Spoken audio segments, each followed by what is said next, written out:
프랑스 살면서 제가 좋아하는 점 중에 하나가 여기 정말 맛있는 디저트랑 과자들이 많다는 것인데요. 그래서 제가 오늘 이 프랑스 과자들을 한가득 가져왔어요. 그래서 이 과자들을 한번 까먹으면서 틀에서 벗어난 삶에 대하여 이야기를 한번 해보고자 합니다.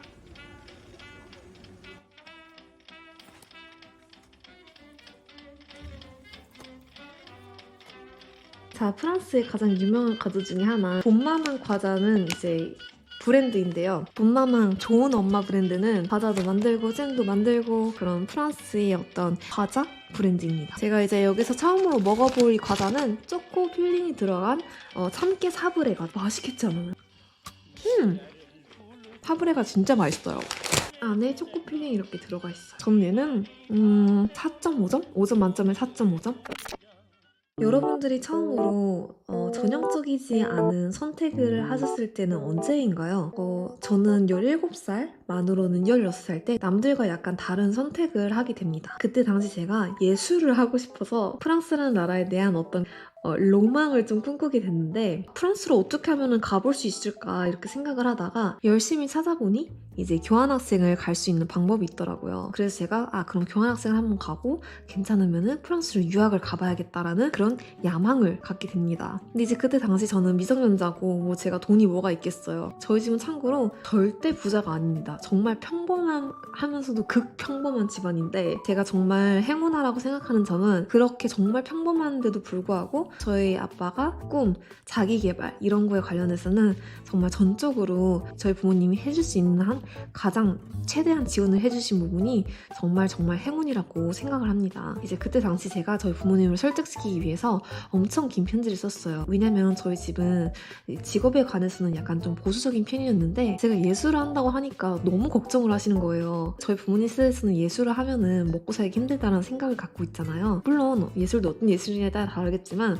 그때 당시 저는 패션 디자인을 하고 싶었기 때문에 부모님께서 좀 걱정하실 만 하긴 했었어요. 그래도 어쨌든 제 열정과 야망은 거기 어떤 예술, 디자인, 미술에 있기 때문에 저는 이제 꿈을 절대 놓고 싶지 않았어요. 그리고 제가 좀 크게 가려면은 프랑스로 가야겠다는 그런 생각이 버뜩 들었거든요. 그래서 엄청 긴 장문의 편지를 가지고 가서 저희 부모님을 설득을 하게 됩니다. 저희 집이 좀 특이한 면이 저희 아빠가 도와주실 때 늘 이렇게 말씀을 하세요. 아빠는 경제적으로 어디서 어디만큼 도와줄 수 있다. 저에게 좀 현실적인 부분을 알려주신 후 그 이유는 제가 알아서 해라. 네, 이렇게 하시는 그런 방식을 이제 갖고 계셨는데 그래서 이제 저는 그때 정보를 정말 열심히 검색을 했죠. 왜냐면 한정된 그런 예산이 있고 그 예산 안에서 이제 해결해야 되니까 어떻게 하면 그 예산 안에서 해결할 수 있을까. 그래서 그렇게 교환학생을 가능하다는 걸 깨닫게 됐고 교환학생을 일단 떠난 후 그 다음에 유학을 가보자 이렇게 결정을 하게 됩니다. 그렇게 프랑스 고등학교에서 1년 동안 교환학생을 하는 동안 이 나라의 문화에도 알게 되고 그리고 무엇보다도 불어를 막 잘하진 않지만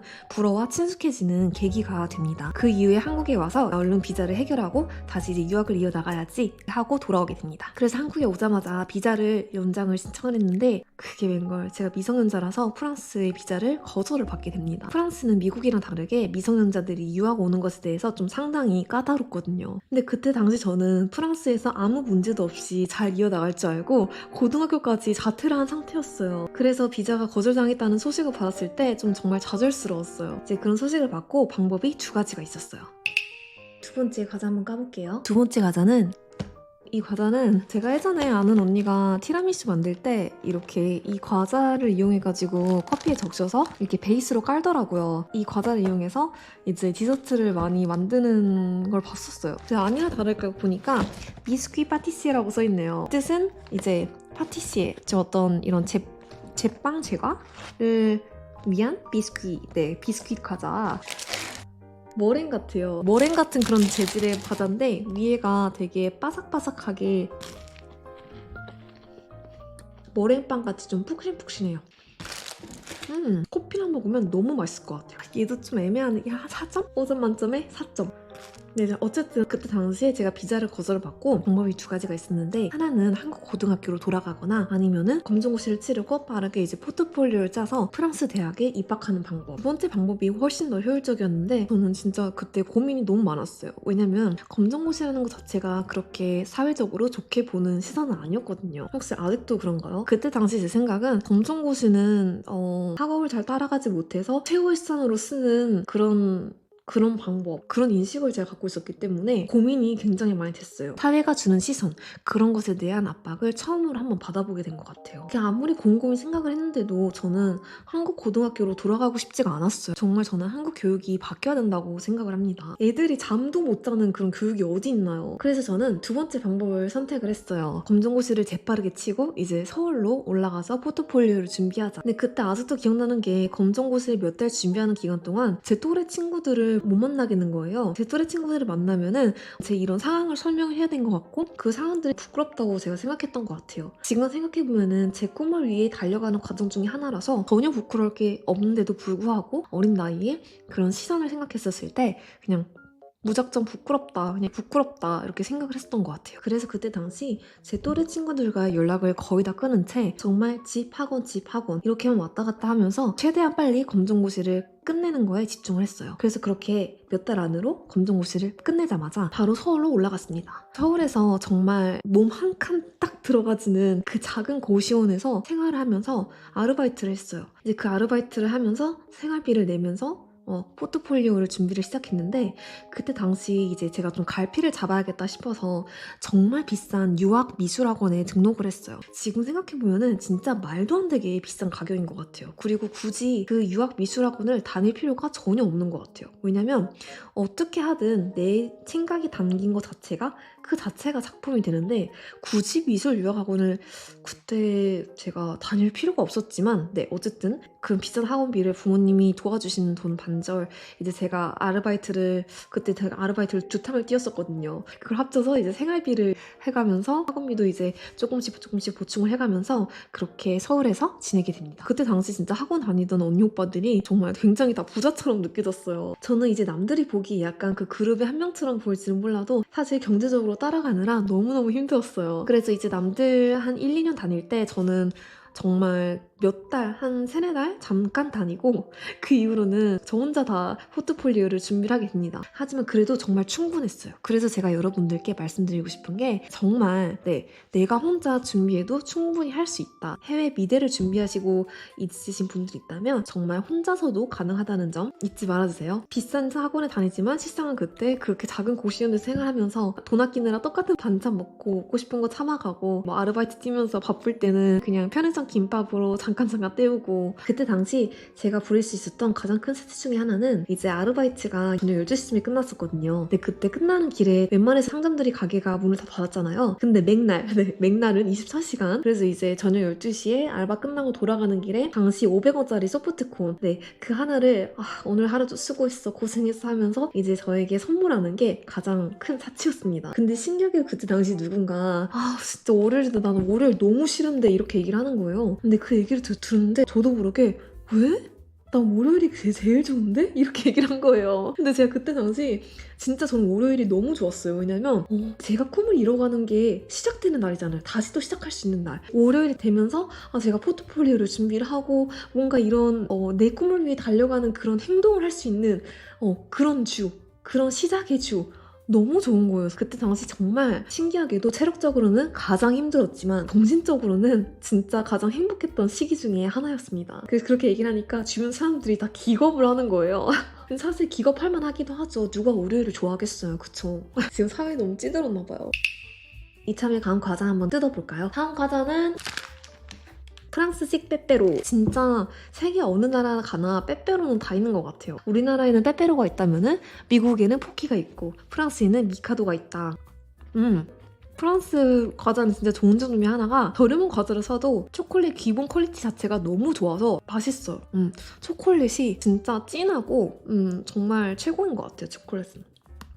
그래서 그때 당시 정말 꿈을 꾸고 그 꿈을 위해서 달려가는 게 생생하게 몸소 느껴지는 그 하루하루가 너무너무 행복했어요. 저는 제 나름대로 열심히 삶을 구축해 나갔던 것 같아요. 저는 그때 당시 사회가 정해준 틀을 최대한 생각하지 않으려고 노력을 했어요. 왜냐하면 그런 생각을 하는 순간 내 삶이 정답이 아닌 것처럼 느껴질까 봐. 그러면 또 불안했을까봐 최대한 제 것만 생각을 하려고 노력했어요. 그렇게 다 준비를 하고 그 포트폴리오 가지고 19살, 만으로는 18살 때 프랑스 전국을 돌면서 미대 입학 시험을 치게 됩니다. 그렇게 미대에 잘 입학을 하게 되고 그 다음에 HCI랑 비슷한 전공으로 석사를 하고 프랑스 대기업에도 입사를 하고 프로덕트 디자이너로 잘 활동을 하게 됩니다. 근데 그 모든 것이 지나고 생각을 해보니 그 시기가 정말 저에게 전형적이지 않은 선택을 했었을 때 우리가 어디에 포커스를 두냐에 따라서 정말 두렵게 다가갈 수도 있고 반대로 정말 설렐 수도 있다는 그런 것을 깨닫게 해준 경험이었어요. 어린 나이에 그런 도전을 통해 모든 것이 잘 원활하게 이루어졌지만 그런 경험을 했어도 제가 어릴 때부터 그렇게 물들어온 그런 사회의 틀, 사회의 시선을 완전히 벗어나는 게 쉽지가 않더라고요. 사실 20대 초중반까지는 이 나이 때까지는 뭘 해야 되고 학업을 끝내야 되고 취업을 해야 되고 그 다음에 어느 때는 결혼을 해야 되고 아이를 낳아야 되고 정말 이런 것들을 강박적으로 생각을 했던 것 같아요. 어느 나이까지 그런 사회가 우리가 하기를 바라는 그런 것을 이루어야 된다는 생각. 다음 과자 한번 까볼까요? 이번에는 산딸기 과자들을 한번 먹어보도록 할게요. 또 봄마망 시리즈죠. 아까 초코 과자랑 비슷한데 이 과자가 초코 버전 말고 산딸기 버전도 있더라고요. 안에 산딸기 필링이 들어가 있고 겉에는 참깨가 들어간 과자. 네. 참딸기의 사브레 맛은 너무 훌륭해요. 필링이 좀 부족한 느낌? 자연적인 잼 말고 진짜 그냥 꾸덕한 엄마 손 파이 위에 올려져 있는 그런 쫀쫀한 딸기잼? 근데 저는 그 잼을 그렇게 좋아하는 편이 아닌데 그 잼이 아예 통째로 들어가 있네요. 나쁘진 않지만 어쨌든 제 취향은 아니라서 3점 정도. 그래서 어느 나이부터 어느 나이까지 뭘 해야 된다 하는 그런 강박이 있었는데 어떻게 생각해보면 사실 그 강박 자체가 그렇게 막 완전 나쁘진 않아요. 왜냐면은 인생을 진짜 열심히 살게 되는 그런 원동력이 되긴 하거든요. 하지만 그런데 너무 포커스를 맞추다 보면은 내가 원하는 꿈이 있어도 현실적인 어떤 사회가 원하는 거 뭐 이런 거라도 생각을 하다 보니까 이제 꿈을 포기하게 되는 그런 모순적인 상황도 생기게 되는 것 같아요. 어떻게 보면 꿈이라는 것 자체가 이상이잖아요. 그런 이상을 따라가려고 하다 보면은 우리가 좀 사회가 원하는 현실적인 거와 동떨어진 선택을 할 수밖에 없는 그런 상황도 오는데 그거에 벗어나려고 하다 보니 좀 원하지 않는 그런 시선을 받게 될 수도 있는 거죠. 어떻게 보면 그때 고등학교 당시 제가 그런 시선을 너무 신경 썼다면은 원칙적인 그런 입학을 하고 졸업을 하고 취직을 하고 이렇게 했었을 것 같아요. 하지만 저는 그런 선택을 하지 않았던 거에 너무나 다행이라고 생각을 합니다. 자, 그래서 이런 굴레가 어디서 왔느냐. 한국은 정말 신경을 많이 써요. 이 사람이 돈을 얼마나 많이 갖고 있냐, 이 사람의 부모님은 무엇을 하시냐, 이 사람의 직업은 무엇이고 들고 있는 가방은 얼마나 비싸고 얼마나 좋은 브랜드며 정말 쓸데없는 거에 신경을 많이 쓰는 그런 사회 경향이 정말 있는 것 같아요. 저도 20대 중반까지는 제가 어떻게 보일지에 대한 그런 것에 대한 생각을 진짜 많이 했었는데 그러다 보니까 가끔은 내가 진짜 원하는 게 뭐지? 내가 진짜 나에게 현재 필요한 게 뭐지? 라는 생각을 하지 않은 채 결정을 한 경우도 있었던 것 같아요. 그런데 제가 여기 와서 느낀 게 일단 여기는 별별 사람들이 다 있습니다. 사는 것도 너무 다양하고 사람들이 각자 생각하는 것도 너무 다양하고 정말 표본이 없는 느낌? 그래서 보트를 타고 바다를 휘누비겠다고 떠난 그런 동료도 있고 아니면은 잘 다니던 그런 회사를 갑자기 그만두고 예전부터 연극을 해보고 싶었는데 이번에 연극을 해보겠어 하면서 그렇게 퇴직서를 낸 동료도 있고 이제 아프리카에서 이민자로 와서 이제 고난을 많이 겪고 난 다음에 다른 이민자들을 도와줄 수 있는 서비스를 만들겠다고 개인적인 프로젝트를 시작한 여성 CEO도 있었고 정말 각각의 다양한 사람들이 있는 것 같아요. 그리고 무엇보다 어떤 나이까지 무엇을 이뤄야 된다, 어떤 나이까지 무엇을 해야 한다 하는 그런 개념이 잘 없어요. 그래서 정말 내 시간 가지면서 돈이 많지는 않더라도 마음만은 풍족하고 여유롭게 그렇게 사는 사람들도 있고 우리나라 사람들이 보기에 늦은 나이라고 느껴질 수 있는 그 시기에도 갑자기 인생의 방향을 확 바꿔버리는 사람들도 있고 그런 사람들을 만나고 그런 사람들의 이야기를 들으면서 점점 저의 인식도 변화를 하게 되더라고요. 아, 사회가 정해준 그 틀은 정답이 아니구나. 각각의 사람들은 다 자기만의 정답을 찾아가기 위해 그렇게 살아가고 있구나. 그리고 가장 중요한 건 사람들이 어떻게 살던 그러던 말던 하는 신경 쓰지 않는 그런 문화가 정말 중요한 것 같아요. 다음 먹어볼 산딸기 과자는 요거 과자입니다. 이 루라는 브랜드는 프랑스에서 진짜 유명한 어떤 국민 과자 브랜드인데요. 이 과자 뭔가 한 번도 먹어보지 않았는데 그냥 궁금해가지고 이번에 한번 사봤거든요. 약간 겉에는 웨하스처럼 생겼는데 라즈베리 잼이 들어가 있는 어떤지 한번 과자도 먹어볼까요?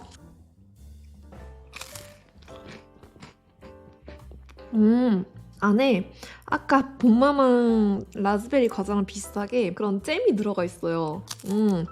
역시 이런 잼은 제 취향이 아니네요. 얘는 2점. 솔직히 이렇게 다시 살 것 같지 않아? 2점? 1점? 어쨌든 다행인 건 우리나라도 점점 많이 바뀌어가는 것 같아요. 세대가 변화를 하면서. 그럼에도 불구하고 그런 사회의 영향을 받고 자라온 제 세대들에게는 아직도 사회가 우리에게 하길 원하는, 기대하는 것을 벗어나는 선택을 하는 것에 대해서 개개인으로서 사실 그런 두려움을 극복하는 게 그렇게 쉽지는 않은 것 같아요. 그래서 저는 이런 유튜브가 너무 고마운 게 다양한 사람들의 이야기를 들을 수가 있고 그런 사람들의 이야기를 보고 들으면서 우리 인식도 서서히 변화를 할 수가 있다는 점이에요. 이런 이야기들을 통해서 어떻게 보면은 마이웨이 마인드를 가질 수 있는 자기 암시가 되는 것 같아요. 전 진짜 너무 궁금해요. 정말 우리가 남들 시선을 하나도 신경을 쓰지 않는다면은 얼마나 다양한 세상이 우리 앞에 펼쳐질지. 이걸 보고 계신 여러분들은 남들 시선을 신경 쓰지 않는다면은 어떤 삶을 살고 싶으신가요? 우리 한번 오늘 마이웨이로 살아갈 수 있는 그런 행동 하나만 시작해보는 게 어떨까요?